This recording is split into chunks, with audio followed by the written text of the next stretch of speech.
ก่อนเดือนมกราคมพศ2567เดือนหน้าเนี่ยวันที่28ณที่วัดป่างิ้วตำบลป่างิ้วอำเภอเวียงป่าเป้าจังหวัดเชียงรายในวันที่28มกราคม2567เวลาบ่ายโมงมาเกินบ่าย2เนี่ยเนาะขอเชิญเจริญพรทุกท่านได้ไปพร้อมกันเพื่อเจริญพระพุทธมนต์ถวายพระพรชัยมงคลแด่พระบาทสมเด็จพระวชิรเกล้าเจ้าอยู่หัวเพื่อให้พระองค์ได้มีพระชนมายุยิ่งยืนนานเป็นร่มโพล่มไทรของพระสงฆ์นิกรตลอดไปอันนี้ก็ประกาศไว้ก่อนก็เชิญชวนเขียนไว้เหียจดไว้เหีย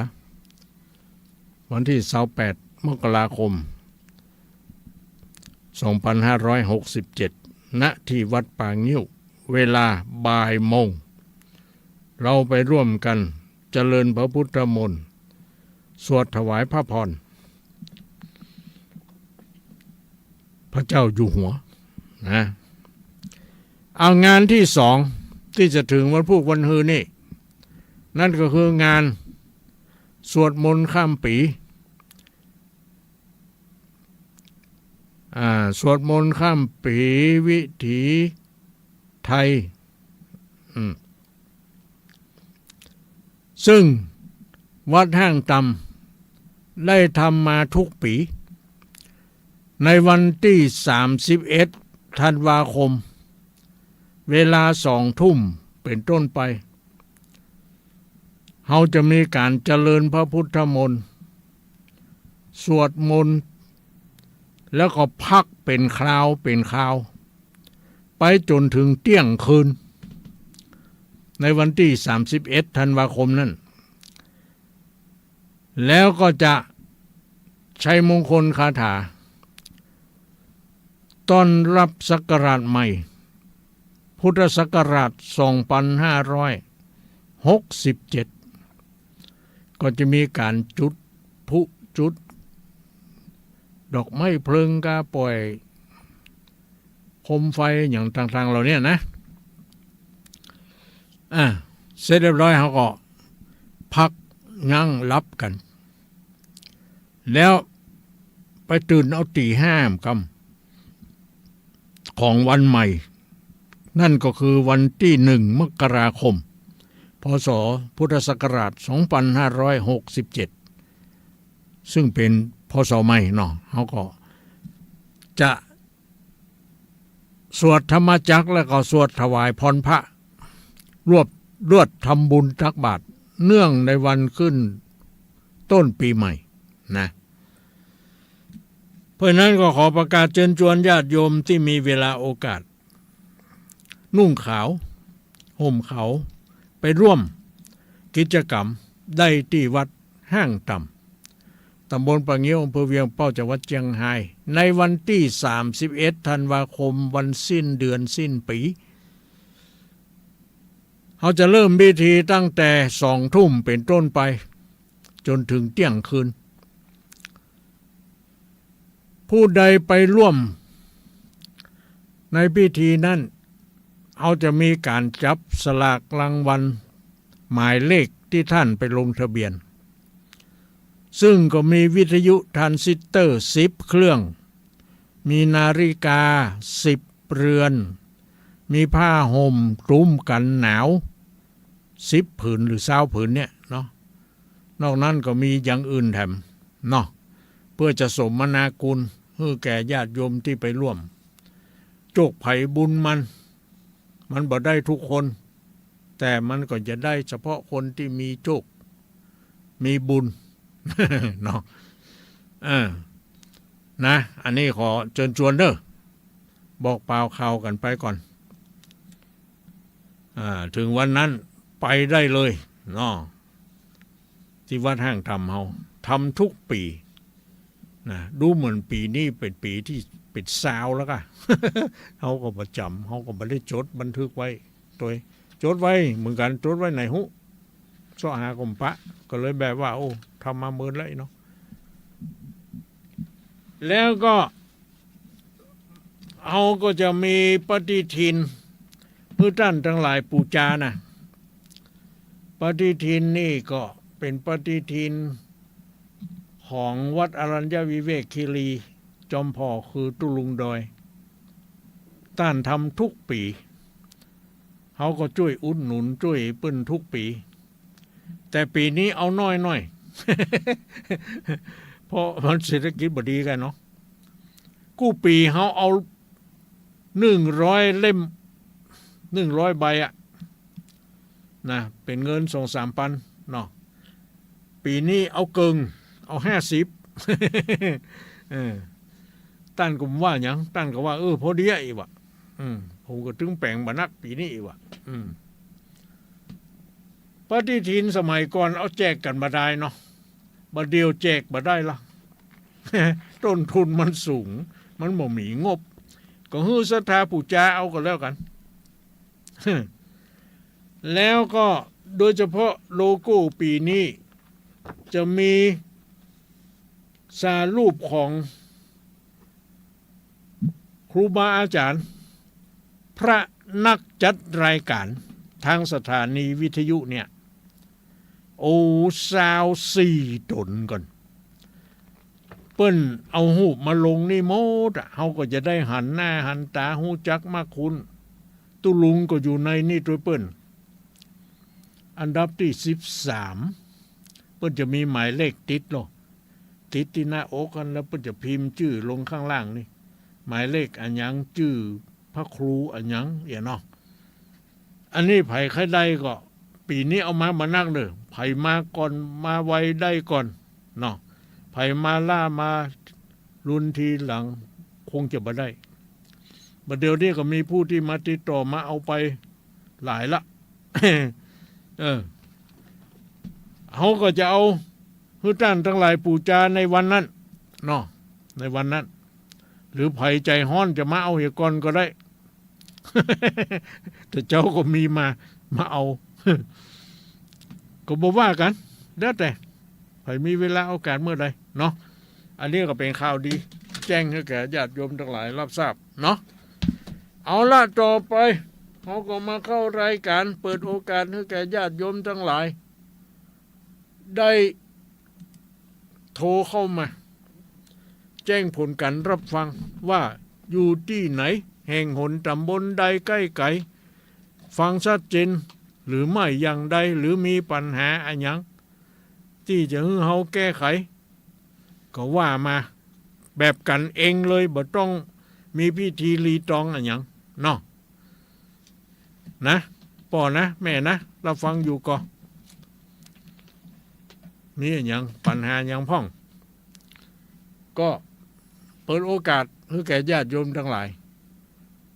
ได้นะบัดนี้ โอ้พระจะเป็นสายแรกเนาะจะมีสายแรกก็จะมาละหันมาแล้วว่าจะได้เจริญปอนปอไอ้ก่อนเปิ้นนะปอไอ้นี่เนาะครับผมพอดีวันเปิดถ่ายทอดเลยตกลงก็เลยออกจากไปหน่อยครับบ่ได้ออกก็ต้องไปได้ครับผมก็ดีเนาะก็บางคนก็ไม่ได้ฟังตั้งแต่ต้นเนาะตอนนี้ผมก็ยังได้ยินอยู่ครับแต่ว่าที่โดยจอมพรเนี่ยเขาออกตั้งแต่ต้นนะครับแต่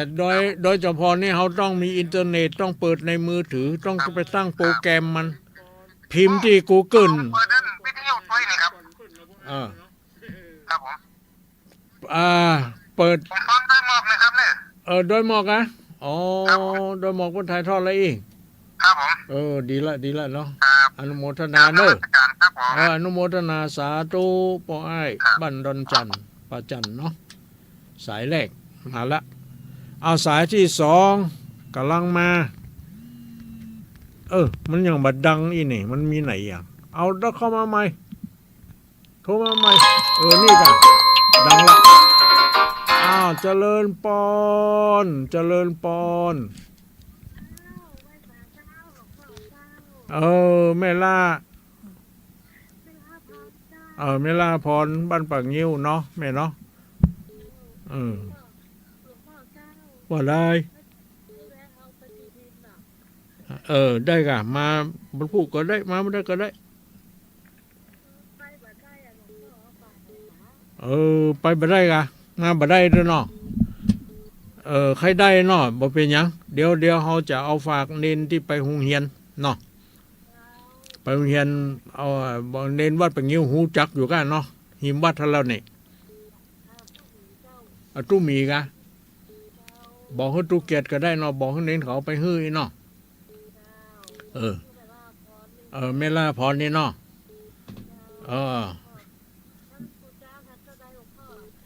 30 บาท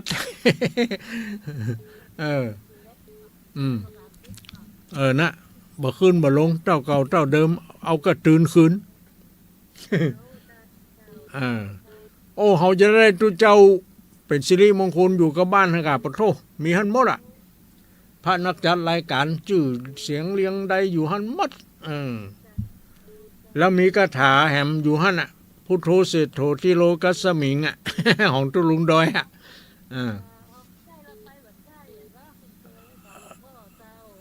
ไปยังแม่เดี๋ยวเขาอนุเคราะห์เห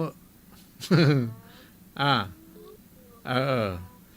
อายุวันโนสุขของบาลังเนอแม่เนออยู่ดีมีสุขจะจัดการเรื่องปฏิทิน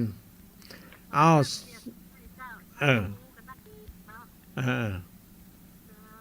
สายต่อไปน้อแม่เนาะสายต่อไปให้แม่วางก่อนเนอะเดี๋ยวคนอื่นมันเข้ามามันได้เนาะใครจะเข้ามาเลยโยมตอนนี้ว่างแล้วมาแล้วเจริญปอนไม่เช้าเจ้าจะลงใครเครียด แม่อินมาแล้วเสมอไปฟังไม่วางเรดิโอเนี่ยเจ้าชัดเจนเจ้าชัดเจนดีเนาะแม่เนาะชัดเจนเจ้าไปลำปางกะจะลงไปลำปางได้เพื่อนกะไปเต้ทำเมื่อใดก็วันนี้ไปเต้ทำหลวงเมื่อตั้งทำหลวงเดี๋ยววันตุลงก็ไปบ่ได้ไปงานหนักแม่ระยะนี้แล้วแม่ไปก่อนไปกันผมมีเพื่อนผมมีกู้ไปอยู่สมองจุวิอย่างเนี้ยแต่เหมือนกันอยู่ในถ้ำว่ากันคนเดียวเป็นยังอยู่ไปเด้อฟังอยู่เนาะฟังอยู่เนาะที่ไหนใกล้ก็ไปห้ากันเนาะอากะอยู่ดีมีสุขเด้ออายุมันก่อนยืนโชคดีปีใหม่เนอะสาธุสาธุแม่อินเสมอมาแล้วนี่มาแหมแล้วโทรมาใหม่ลุดไปเหี้ยนี่เจริญปอนจากแม่สายเจ้าตุลุงโทรมาจากบ้านห้องปูนมันเนอร์ยังไม่สายทองเจ้าแม่สายทองบ้านห้องติดตามตุลุงอยู่ติดตามอยู่นอต้องมาขายเขียดอย่างนั้นขายผ่าแต่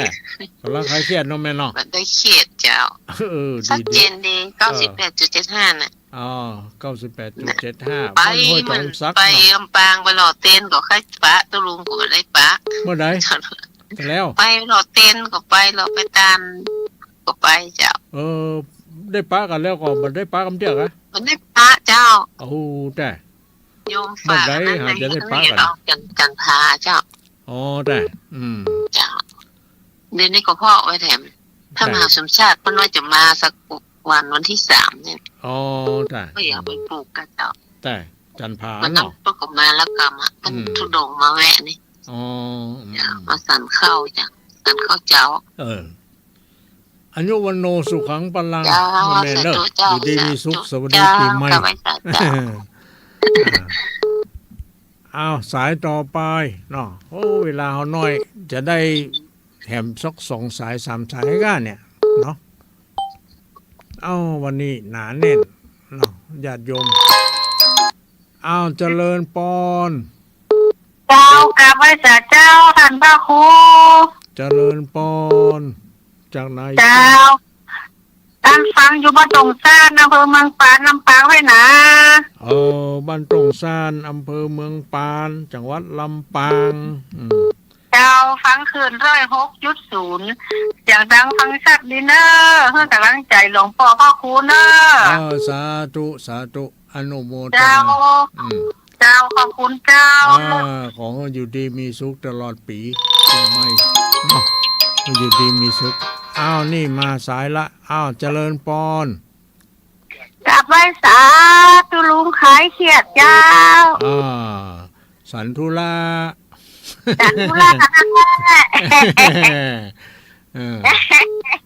แล้วชื่อกันมาแล้วชื่ออย่างก็เขาลืมชื่อเหรอมาฮะชื่อแม่สีกุลแม่สีกุลมันสันทุลาน้ำสกุลสันทุลานี่เป็นน้ำสกุลกะเจ้าบ้านหนองลองบ้านหนองล่องหนองรอบหนองลองนั่นน่ะอำเภอเมียงลำปางอำเภอเมียงก็ว่าอำเภอเมืองอำเภอเมียง เมียงนี่สระอีถ้าเมืองนี่สระนะเมียงอำเภอเมียงคนลำปางอะโลไม่เฮียนี่บางหนาอีวะบางก็บางหนาก็หนาเขาอย่าฟังอันใดนี่ไม่เฮียนี่บางหนาอีวะตั้งหนาน่ะสวัสดีปีใหม่อายุมั่นขวัญยืนเนอะอันนี้สวัสดีปีใหม่ตุลุงด้วยนะเช่นเดียวกันขอให้โยมอยู่ดีมีสุขเจ้าอายุมั่นขวัญยืนตุลุงนะสาธุสาธุมีสุขเป็นกันสวัสดีปีใหม่ทุกคนทุกท่านเนาะเอาละได้แถม1 สายให้จะแม่ผ่านสายสุดท้ายสายจบทางวันน้องวิทยุมได้มากะมา